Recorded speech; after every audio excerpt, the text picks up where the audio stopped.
Hello guys, welcome to UPSC point. Current affairs के 10 minute show में आपका स्वागत है। दोस्तों, आज के इस वीडियो में हम 2025 में होने वाले सभी महत्वपूर्ण शिखर सम्मेलन को कवर करेंगे। मैंने कोशिश की है कि कम से कम समय में आपको अधिक से अधिक जानकारी उपलब्ध करवा सकूं। यह वीडियो आपके लिए काफ़ी लाभदायक होगा।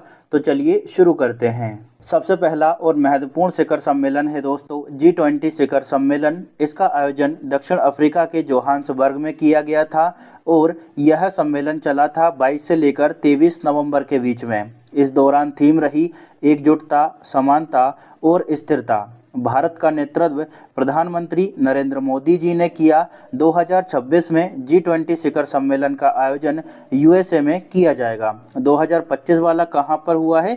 दक्षिण अफ्रीका में। अगला कहाँ पर होगा? अमेरिका में। ये अच्छे से याद रखिएगा, मोस्ट इम्पोर्टेंट है। इसके बाद में है दोस्तों संयुक्त राष्ट्र जलवायु परिवर्तन सम्मेलन। इसका आयोजन ब्राज़ील के बेलेम शहर में किया गया और यह सम्मेलन चला 10 से लेकर 21 नवंबर के बीच में। भारत की ओर से पर्यावरण मंत्री भूपेंद्र यादव ने नेतृत्व किया। नेक्स्ट है दोस्तों 8वां अंतर्राष्ट्रीय सौर गठबंधन सभा। इसका आयोजन जो है वो 27 से लेकर 30 अक्टूबर के बीच में हुआ। कहाँ पर? भारत मंडप, नई दिल्ली में। देखिए, जितने भी इम्पोर्टेंट है मैंने केवल उन्हीं को शामिल किया है। यहाँ पर आपको कोई भी बकवास देखने को नहीं मिलेगी। G20 इम्पोर्टेंट है, आप जानते हैं।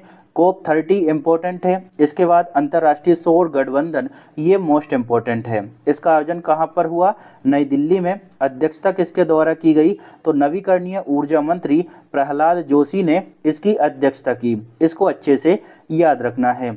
चलिए अब आगे बढ़ते हैं। कुछ और महत्वपूर्ण सम्मेलन की बात करें तो देखिए 17वां ब्रिक्स शिखर सम्मेलन, ये भी काफ़ी इम्पोर्टेंट है। इसका आयोजन किया गया था 6 से 7 जुलाई के बीच में। कहाँ पर? ब्राज़ील के रियो डी जनेरियो में। थीम क्या रही भैया? तो अधिक समावेशी और सतत शासन के लिए वैश्विक दक्षिण सहयोग को मजबूत करना। भारत की ओर से नरेंद्र मोदी जी ने नेतृत्व किया। इसकी अध्यक्षता किसके द्वारा की गई? तो ब्राज़ील के राष्ट्रपति लुइस इनासियो लूला दी सिल्वा द्वारा इसकी अध्यक्षता की गई। दोस्तों, ब्रिक्स शिखर सम्मेलन से हमेशा ही परीक्षा में प्रश्न पूछे जाते रहे हैं। इस वजह से इसका आयोजन कहाँ पर किया गया और इसकी थीम क्या रही, इसे विशेष रूप से याद रखना है। इसके बाद अगला महत्वपूर्ण सम्मेलन है दोस्तों 25वां एससीओ सम्मेलन, यानी संघाई सहयोग संगठन सम्मेलन। इसका आयोजन चीन के तियानजिन शहर में किया गया और अध्यक्षता की गई चीनी राष्ट्रपति शी जिनपिंग द्वारा। थीम क्या रही? संघाई भावना को बनाए रखना, गतिमान एससीओ। दोस्तों, 2026 में अगला एससीओ शिखर सम्मेलन का आयोजन किर्गिस्तान में किया जाएगा। तो इसे भी आपको अच्छे से याद रखना होगा। कभी कभी अगले वर्ष में कहाँ पर आयोजित होगा ये भी पूछ लिया जाता है। चलिए अब हम आगे बढ़ते हैं। अगला महत्वपूर्ण सम्मेलन है दोस्तों G7 शिखर सम्मेलन। कौन से क्रम का है? 51वें क्रम का। इसका आयोजन 15 से लेकर 17 जून के बीच में हुआ। थीम क्या रही? मजबूत अर्थव्यवस्थाएं बनाना, समुदायों को सुरक्षित करना, ऊर्जा सुरक्षा और डिजिटल परिवर्तन। दोस्तों, इसका आयोजन जो है वो कनाडा के अल्बर्टा शहर में किया गया। भारत की ओर से नेतृत्व किया हमारे प्रधानमंत्री नरेंद्र मोदी जी द्वारा। देखिए दोस्तों, ये 51वां शिखर सम्मेलन है G7 का और 52वें का आयोजन कहाँ पर किया जाएगा? फ्रांस में। और कब किया जाएगा? 2026 में। तो अगले वाले को भी मैंने बता दिया है। इसके बाद दोस्तों अगला महत्वपूर्ण शिखर सम्मेलन है आसियान भारत शिखर सम्मेलन। यहाँ पर आपको एक चीज़ क्लियर कर देना चाहता हूँ, ये है 22वां आसियान भारत शिखर सम्मेलन और ये है दोस्तों 47वां केवल आसियान शिखर सम्मेलन। यहाँ पर भारत शब्द का यूज़ नहीं हुआ है। यहाँ पर क्या लिखा है? 22वां आसियान भारत शिखर सम्मेलन और ये है 47वां आसियान शिखर सम्मेलन। दोनों ही एक ही तारीख को आयोजित हुए हैं। इस वजह से बच्चे कंफ्यूज हो सकते हैं, लेकिन अलग अलग है। दोस्तों, 22वां आसियान भारत शिखर सम्मेलन का आयोजन मलेशिया के कुआलालंपुर में किया गया 26 अक्टूबर को। इसकी थीम रही समावेशिता और स्थिरता। इस दौरान सबसे महत्वपूर्ण निर्णय लिया गया दोस्तों, देखिए 2026 को यानी जो आने वाला वर्ष है इसको आसियान भारत समुद्री सहयोग के वर्ष के रूप में घोषित किया गया है कि भैया अगले वर्ष को हम आसियान भारत समुद्री सहयोग वर्ष के रूप में मनाएंगे। इसके बाद है 47वां आसियान शिखर सम्मेलन। इसका आयोजन दोस्तों 26 से लेकर 22 अक्टूबर के बीच में चला और इसका आयोजन भी मलेशिया के कुआलालंपुर में ही हुआ था। इस दौरान मोस्ट इम्पोर्टेंट निर्णय लिया गया था कि पूर्वी तिमोर को 11वें आसियान सदस्य के रूप में शामिल किया गया। तो दोनों ही इम्पोर्टेंट है, इन्हें अच्छे से याद रखिएगा। चलिए अब हम आगे बढ़ते हैं। अगला महत्वपूर्ण शिखर सम्मेलन है दोस्तों 35वां नाटो शिखर सम्मेलन। दोस्तों नाटो से संबंधित है तो बहुत ज़्यादा तो इम्पोर्टेंट नहीं है, लेकिन फिर भी हमें थोड़ा सा ध्यान में रखना चाहिए। इसका आयोजन 24 से लेकर 25 जून के बीच में हुआ। कहाँ? नीदरलैंड के हेग में। अब देखिए ये है 35वां और 36वें का आयोजन कहाँ पर किया जाएगा? तुर्की में 2026 में इसका आयोजन होगा। बहुत ज़्यादा इसका इम्पोर्टेंस नहीं है, आप चाहें तो थोड़ा सा स्किप कर सकते हैं, लेकिन याद रखेंगे तो हो सकता है लाभ मिल जाए। नेक्स्ट है दोस्तों अपेक शिखर सम्मेलन, जिसको हम एशिया प्रशांत आर्थिक सहयोग शिखर सम्मेलन के रूप में जानते हैं। इसका आयोजन दक्षिण कोरिया में किया गया। थीम क्या रही भैया? एक सतत कल का निर्माण, जुड़े, नवोन्मेषी बने और समृद्ध हो। 2026 का अपेक शिखर सम्मेलन का आयोजन चीन में किया जाएगा। देखिए 2025 का आयोजन कहाँ पर किया गया? दक्षिण कोरिया में। अगला कहाँ पर आयोजित होगा? चीन में। नेक्स्ट है दोस्तों 68वां राष्ट्रमंडल संसदीय सम्मेलन। इसका आयोजन दोस्तों ब्रिजटाउन बारबाडोस में किया गया और यह सम्मेलन 5 से लेकर 12 अक्टूबर के बीच में चला। थीम क्या रही? राष्ट्रमंडल एक वैश्विक भागीदारी। दोस्तों इस सम्मेलन के दौरान देखिए यहाँ पर क्या लिखा हुआ है? संसदीय सम्मेलन। तो सीधी सी बात है कि संसद के लोग इसमें शामिल होंगे। तो लोकसभा अध्यक्ष ओम बिरला के नेतृत्व में भारतीय संसदीय प्रतिनिधिमंडल ने इसमें भाग लिया था। तो इसे आपको अच्छे से याद रखना होगा, ये इम्पोर्टेंट है। कब से कब तक चला? 5 से लेकर 12 अक्टूबर तक। चलिए अब आगे बढ़ते हैं। कुछ और महत्वपूर्ण सम्मेलन और सभाएं हैं। देखिए 78वीं विश्व स्वास्थ्य सभा एक ये सम्मेलन हुआ। कहाँ पर इसका आयोजन हुआ? तो स्विट्जरलैंड के जनेवा में। कब आयोजित किया गया इसको? 21 मई को। थीम क्या रही? स्वास्थ्य के लिए एक विश्व। ये बहुत ज़्यादा इम्पोर्टेंट नहीं है, आप चाहें तो इसको भी स्किप कर सकते हैं। इसके बाद नेक्स्ट है दोस्तों 24वां हिंद महासागर रिम एसोसिएशन 2025। इसका आयोजन वर्चुअली रूप से किया गया और वर्तमान में इसकी अध्यक्षता श्रीलंका द्वारा की गई।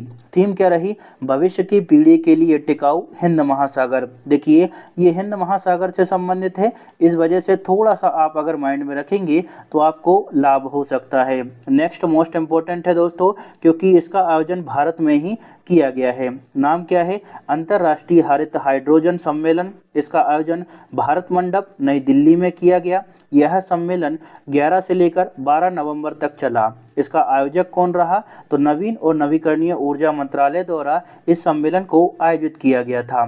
चलिए अब हम आगे बढ़ते हैं।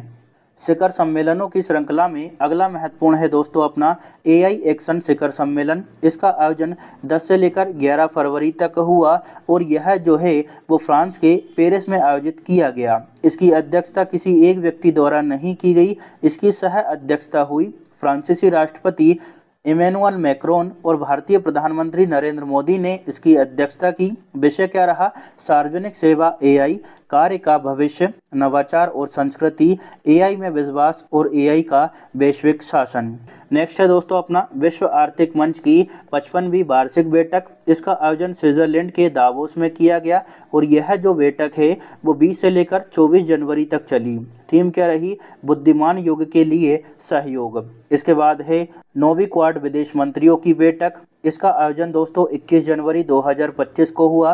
कहाँ पर? वॉशिंगटन DC, संयुक्त राज्य अमेरिका में। भारत की ओर से नेतृत्व विदेश मंत्री S जयशंकर द्वारा किया गया था। दोस्तों क्वाड देशों में भारत शामिल है, इस वजह से इसे अच्छे से याद रखिएगा, ये इम्पोर्टेंट है। एक ये वाला AI शिखर सम्मेलन और क्वाड विदेश मंत्रियों की बैठक दोनों ही महत्व रखते हैं एग्जाम के दृष्टिकोण से।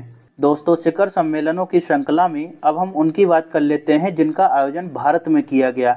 इसमें सबसे पहला है 11वां भारत अंतर्राष्ट्रीय विज्ञान महोत्सव। इसका आयोजन 6 से 9 दिसंबर 2025 तक चला। दोस्तों ये वीडियो 10 दिसंबर 2025 को पब्लिश हो रही है। और ये जो अपना 11वां भारत अंतर्राष्ट्रीय विज्ञान महोत्सव है ये चला है 9 दिसंबर तक, यानी आपको आज की तारीख तक का सारा अपडेट मटेरियल मिलेगा। मैंने कोशिश की है कि आपका कोई भी प्रश्न ना छूटे। ये कहाँ पर आयोजित हुआ है भैया 11वां भारत अंतर्राष्ट्रीय विज्ञान महोत्सव? तो ये हुआ है हरियाणा के पंचकूला में। थीम क्या रही? विज्ञान से समृद्धि आत्मनिर्भर भारत के लिए। इसके बाद है दोस्तों नोवा इंडिया मोबाइल कांग्रेस। इसका आयोजन 8 से 11 अक्टूबर के बीच में हुआ। कहाँ पर? यशोभूमि नई दिल्ली में। थीम क्या रही? परिवर्तन के लिए नवाचार। दोस्तों ये अक्टूबर में आयोजित किए गए हैं, ये दिसंबर में आयोजित हुआ है। इस वजह से इम्पोर्टेंस है एग्जाम के दृष्टिकोण से, क्योंकि हाल ही में इनका आयोजन किया गया है। अगला है 28वां ई गवर्नेंस सम्मेलन। इसका आयोजन दोस्तों आंध्र प्रदेश के विशाखापट्टनम में हुआ। देखिए ई गवर्नेंस हम कंप्यूटर वाले सेक्शन में भी पढ़ते हैं, इस वजह से इसका इम्पोर्टेंट है, थोड़ा हमें याद रखना चाहिए। कहाँ पर इसका आयोजन हुआ? आंध्र प्रदेश के विशाखापट्टनम में। कब से कब तक हुआ भैया? तो 22 से 23 सितंबर के बीच में इसका आयोजन हुआ। थीम क्या रही? विकसित भारत, नागरिक सेवा और डिजिटल परिवर्तन। इसके बाद है नोवा अंतर्राष्ट्रीय धम्म सम्मेलन। इसका आयोजन अहमदाबाद में किया गया। कब से कब तक यह चला भैया सम्मेलन? तो 18 से लेकर 20 सितंबर तक। विषय क्या रहा? कर्म, पुनर्जन्म, पारगमन और अवतार सिद्धांत। तो ये सभी इंपॉर्टेंट है। भारत में जो भी आयोजित हुए हैं वो अक्सर परीक्षा में पूछ लिए जाते हैं, तो आपको इनको स्किप नहीं करना है। चलिए अब आगे बढ़ते हैं। अगला है दोस्तों विश्व पुस्तक मेला। ये चला है अपने 1 से लेकर 9 फरवरी के बीच में। कहाँ पर इसका आयोजन हुआ? तो भारत मंडप, प्रगति मैदान, नई दिल्ली में। थीम क्या रही भैया इसकी? तो रिपब्लिक @75। आयोजक कौन रहा इसका? राष्ट्रीय पुस्तक न्यास, शिक्षा मंत्रालय द्वारा इसको आयोजित किया गया। इसके बाद दोस्तों अगला है अपना 28वां राष्ट्रीय युवा महोत्सव। इसका आयोजन भी नई दिल्ली में किया गया। और यह जो महोत्सव है ये 10 से लेकर 12 जनवरी के बीच में चला। आयोजक कौन रहा? तो युवा कार्यक्रम और खेल मंत्रालय द्वारा इसको आयोजित किया गया। थीम क्या रही? विज्ञान और प्रौद्योगिकी में नवाचार। नेक्स्ट दोस्तों मोस्ट इम्पोर्टेंट है 18वां प्रवासी भारतीय दिवस सम्मेलन। इसका आयोजन जो है वो ओडिशा के भुवनेश्वर में किया गया। एक बात मैं आपको बता देना चाहता हूँ, देखिए प्रवासी भारतीय दिवस हम लोग क्यों मनाते हैं? क्योंकि 9 जनवरी की तारीख को 1915 में गांधी जी जो है वो दक्षिण अफ्रीका से भारत आए थे। इसी वजह से 9 जनवरी को हम प्रवासी भारतीय दिवस के रूप में मनाते हैं। और ये जो प्रवासी भारतीय सम्मेलन होते हैं ये हर 2 साल में आयोजित किए जाते हैं। 2025 में इसका आयोजन हुआ है, अब होगा 2027 में। इस वजह से जो 18वां प्रवासी भारतीय दिवस सम्मेलन है ये इम्पोर्टेंट है। इसका आयोजन कहाँ पर हुआ? ओडिशा के भुवनेश्वर में। कब से कब तक यह चला? तो 9 से लेकर 10 जनवरी तक। थीम क्या रही? विकसित भारत में प्रवासी भारतीयों का योगदान।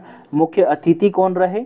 क्रिस्टन कार्ला कंगालू, जो कि त्रिनिदाद और टोबैगो के राष्ट्रपति थे। तो ये मोस्ट इम्पोर्टेंट है, इसे आप स्टार मार्क कर सकते हैं, ये पूछा जा सकता है। चलिए अब आगे बढ़ते हैं। 16वां संयुक्त कमांडर सम्मेलन। इसका आयोजन दोस्तों अपने सितंबर में किया गया है। और यह सम्मेलन चला 15 से लेकर 17 सितंबर के बीच में। कहाँ पर इसका आयोजन हुआ? तो कोलकाता में।